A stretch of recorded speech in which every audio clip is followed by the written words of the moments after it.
एक लड़के ने एक प्रश्न करा था परवणी में कि गुरुजी, हम भगवान को याद करते हैं तो याद करने से क्या हमारा कल्याण हो जाता है? क्यों नहीं होता? इसका कोई प्रमाण है क्या कि आपने भगवान को याद कर और भगवान फल दे दिए? कोई सांसारिक प्रमाण बताइए। तो हमने कहा क्यों नहीं होता? आप भगवान को याद करोगे तो भगवान आपका कल्याण क्यों नहीं करेगा? कछुआ देखा है आप लोगों ने? बोलो, जम के बोलो जरा। देखा है? कछुए की जो धर्म पत्नी होती है कछुवी, पानी में रहती है, अंडा देती है रेत के ऊपर। पानी में कछुवी कभी अंडा नहीं देती। कछुवी अंडा देती है तो रेत पर देती है।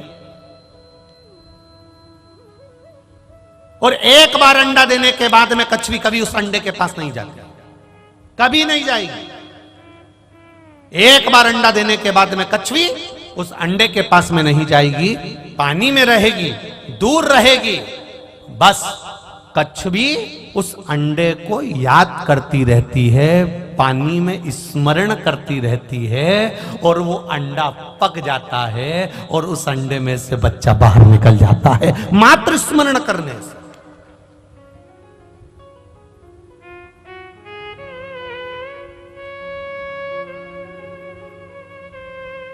मात्र स्मरण करने से।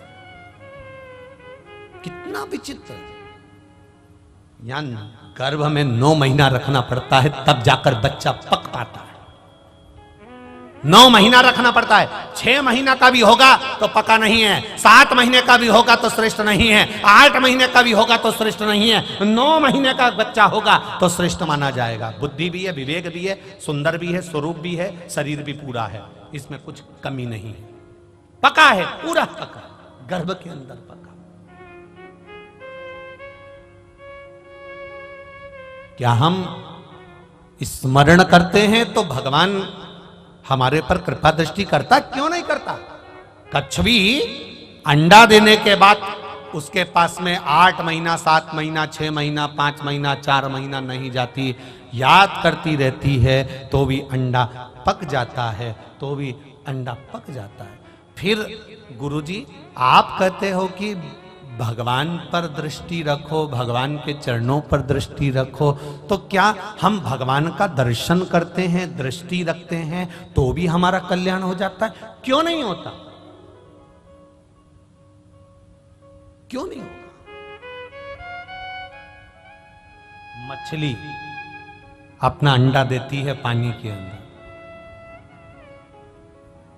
मछली जब पानी के अंदर अंडा देती है तो मछली उस अंडे के पास कभी नहीं जाती। तैरती तैरती मछली बस उस अंडे पर अपना ध्यान लगाती है, अपनी दृष्टि देती है।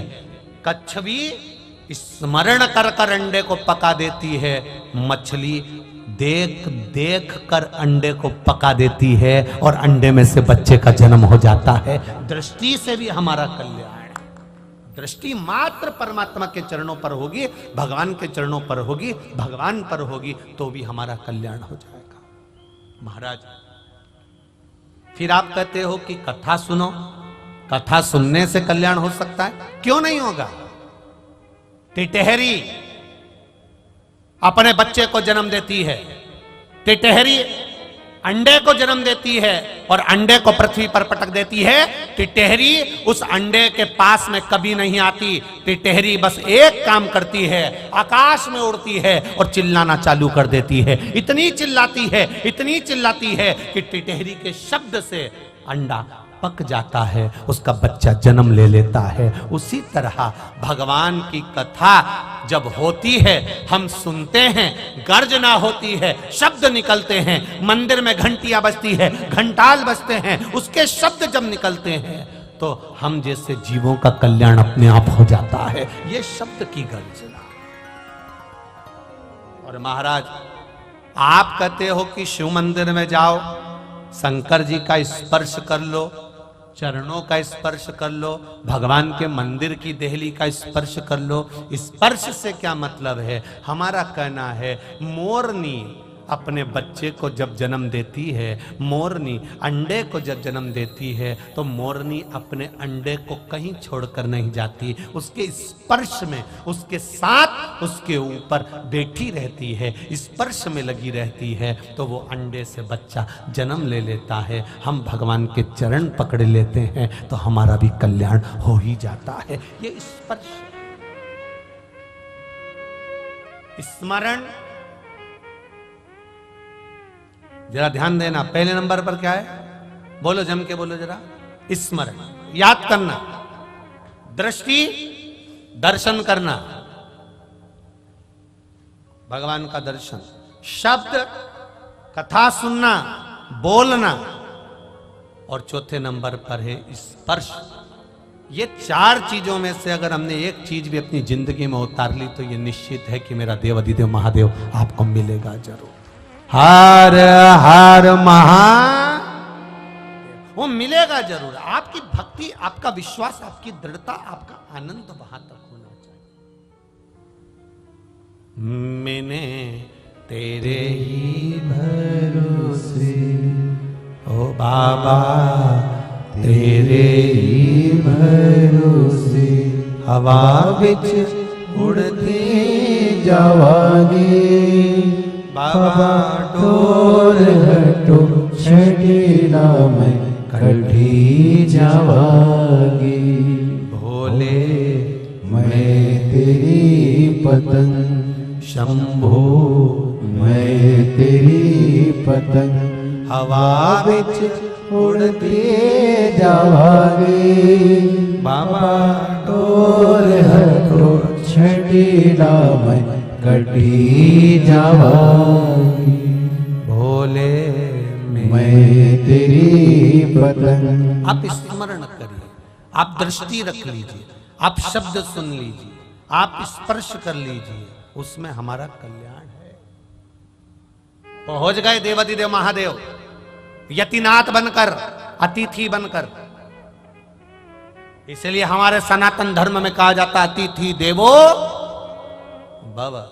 इसलिए हमारे यहां कहा जाता है, आज भी हमारे यहां वल्लभ पुष्टि मार्ग में कहते हैं, अगर घर में कोई परम भगवती वैष्णव आ जाए तो समझ लो स्वयं ठाकुर जी आकर विराजमान हो गए।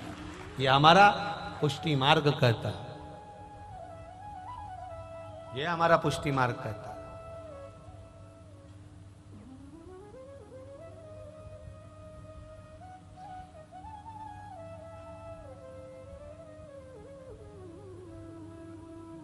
पुष्टि मार्ग में गुंजा माला भी बनाई जाती है ना, तो एक फूल की पंखड़ी को 4 बार मोड़ा जाता है और फिर सुई से पिरोया जाता है। एक पंखड़ी को।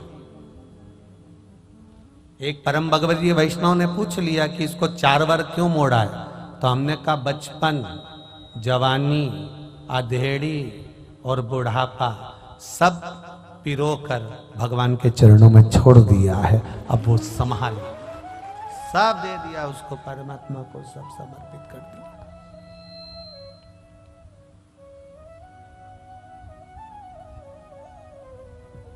सब भगवान को दे दिया, अब बच्चा क्या?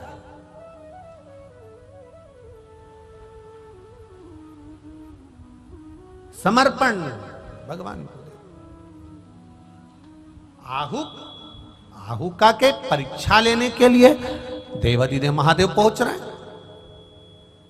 यतिनाथ बनकर, अतिथि बनकर पहुंच गए।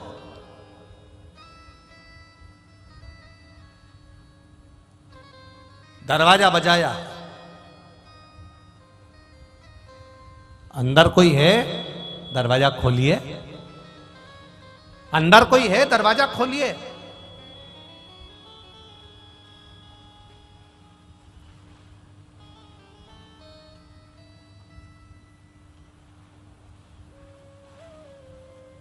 आहुका थी, आहुक नहीं थे। आहुक कुछ कार्य से गए हुए थे, तो आहुका थी।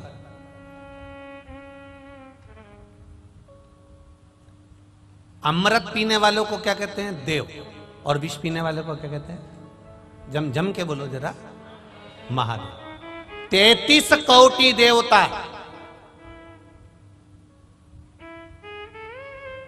सबसे ज्यादा बात किसकी मानते थे?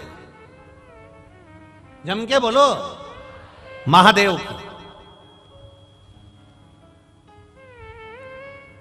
एक सरल भाषा में समझना, पहली बार इस प्रसंग को लेकर आए। श्री राम शिव महापुराण की कथा ये कंजरी में चल रही है, पहली बार यह प्रसंग आया है, तो ध्यान से सुनना जरा। अगर आपका कोई काम नहीं हो रहा है, बैंक का कोई काम नहीं हो रहा है, विद्युत विभाग का कोई काम नहीं हो रहा है, तुम्हारा नगर पालिका का कोई प्रशासन का कार्य नहीं हो रहा है, तो तुम क्या करते हो? फाइल तो लेकर जाते हो, साथ में उस प्रशासन का कोई परिचित व्यक्ति जिसकी सब मानते हो,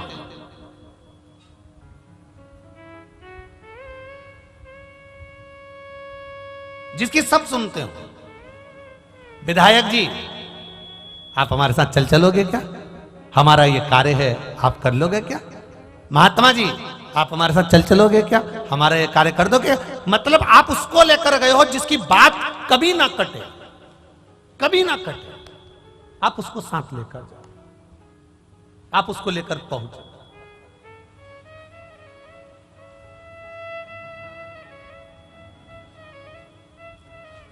बबीता बेन, जिसका प्रश्न है हालोल से, जिन्होंने सीहोर मैसेज करा है, बबीता बेन हालोल वाली, कि हम भगवान के पास में अपना काम करवाना है तो भगवान के पास जाएं तो हम क्या लेकर जाएं? जैसे कोई विधायक को ले जाता है, कोई अध्यक्ष को ले जाता है, कोई किसी को साथ ले जाता है, तो प्रशासन का कार्य हो जाता है। हम किसको लेकर जाएं? अरे भाई, हमारे सनातन धर्म में तो पहले से कहा गया है कि मंदिर जाओ तो श्रीफल लेकर जाओ। क्या लेकर जाओ? श्रीफल। श्रीफल किसका प्रतीक है? अरे बोलो तो जम के, श्रीफल किसका प्रतीक है? देव अधिदेव महादेव का। शंकर जी के भी 3 नेत्र हैं, तो श्रीफल में भी, आज जाकर श्रीफल की जटा को निकाल कर देखना, उसमें 3 नेत्र मिलेंगे। शिव जी की भी जटा है, तो श्रीफल की भी जटा है। शंकर भगवान को कहते हैं कर्पूर गौरम करुणाव तारम। शंकर भगवान का बाहर का स्वरूप देखोगे तो कठोर मिलेगा, भीतर से मेरा महादेव सबके लिए अमृत देकर विष पीने वाला बेटा है, वो सबके लिए निर्मल है। इसलिए श्रीफल भी ऊपर से कठोर, अंदर से नर्म है। उसको कहते हैं महामृत्युंजय, रोग को हरने वाला। तो श्रीफल का पानी, नारियल का पानी भी रोग का हरण करता है, इसलिए उसको कर्पूर गौरम कहा जाता है। शिव के 3 नेत्र हैं, श्रीफल के 3 नेत्र हैं। शंकर की जटा है, श्रीफल की जटा है। क्यों हनुमान मंदिर में, क्यों राम मंदिर में, क्यों शिव मंदिर में, क्यों सारे देवी देवता के मंदिर में, संपूर्ण देवता के मंदिर में, विवाह में, शादी में, उद्यापन में, मंडप में, आदि कादिक, जन्म से लेकर मरता है, मुर्दे को भी लेकर जाते हैं तो शमशान में भी श्रीफल जाता है। उसका कारण केवल इतना सा है, क्योंकि वो शंकर है, तुम्हारे जन्म से लेकर मरे तक तुम्हारा पीछा नहीं छोड़ता है, तुम्हारे साथ रहे। किसी गुरु को बुलाना है, श्रीफल दे देते हैं। किसी से काम निकालना है, श्रीफल दे देते हैं। किसी का सम्मान करना है, श्रीफल दे देते हैं। क्यों? क्योंकि शंकर जब उसके हाथ में पहुंचता है, शिव उसके करीब में पहुंचता है। शंकर जब उस मंदिर में पहुंचता है, हम राम जी के मंदिर पहुंचे, हनुमान जी के मंदिर पहुंचे, देवी जी के मंदिर पहुंचे, देवता के मंदिर पहुंचे, हम नारियल ले गए, श्रीफल ले गए। श्रीफल ले जाकर हमने जब दिया तो देवता प्रसन्न हो जाते हैं कि मेरा महादेव आ गया है, इसकी पहचान बहुत ऊपर है, इसकी फाइल निपटाना पड़ेगा। मेरा महादेव आया है, इसकी फाइल निपटाना पड़ेगी। लोग कहते हैं उसने एक श्रीफल दिया, काम नहीं पड़ गया, क्योंकि वो श्रीफल नहीं है, वो मेरा देव अधिदेव महादेव है। उसको पहचान नहीं है लोगों को, बस कह दिया नारियल है, श्रीफल है, पहचान।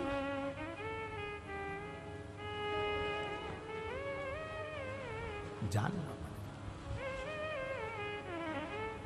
महाराज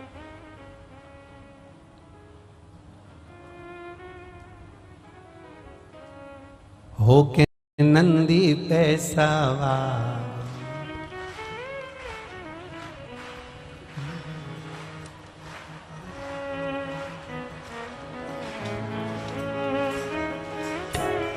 सुन के भक्तों की पुकार होके नंदी पे सवार काशी नगरी से आए हैं मेरे भोलेनाथ। सुन के भक्तों की पुकार होके नंदी पे सवार काशी नगरी से आए हैं मेरे भोलेनाथ। सुन के भक्तों की पुकार होके नंदी पे सवार काशी नगरी से आए मेरे भोलेनाथ। सुन के भक्तों की पुकार होके नंदी पे सवार काशी नगरी से आए हैं मेरे भोलेनाथ। सुन के भक्तों की पुकार होके नंदी पे सवार काशी नगरी से आए हैं मेरे भोलेनाथ। सुन के भक्तों की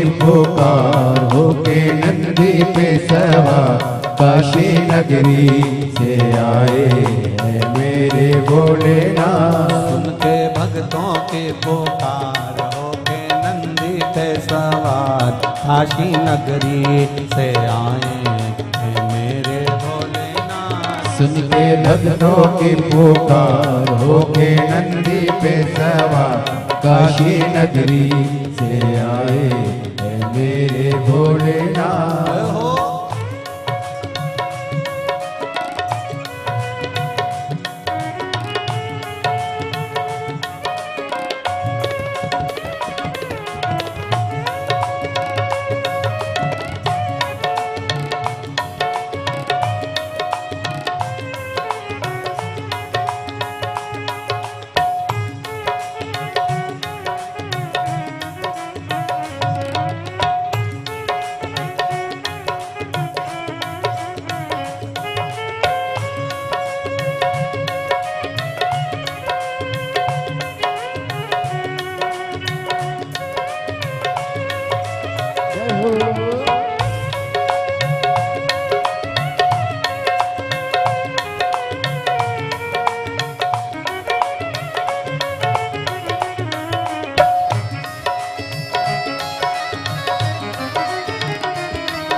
भस्मी रमाए देखो डमरू बजाए कैसा निराला भोले रूप बनाए।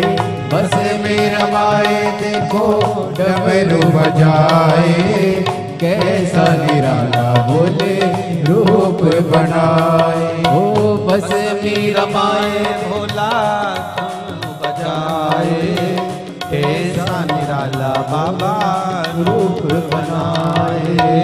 बस मेरा माए को डमरू बजाए कैसा निराला भोला रूप बना। गले में कहा होके नंदी के सवार काशी नगरी से आए हैं मेरे भोलेनाथ।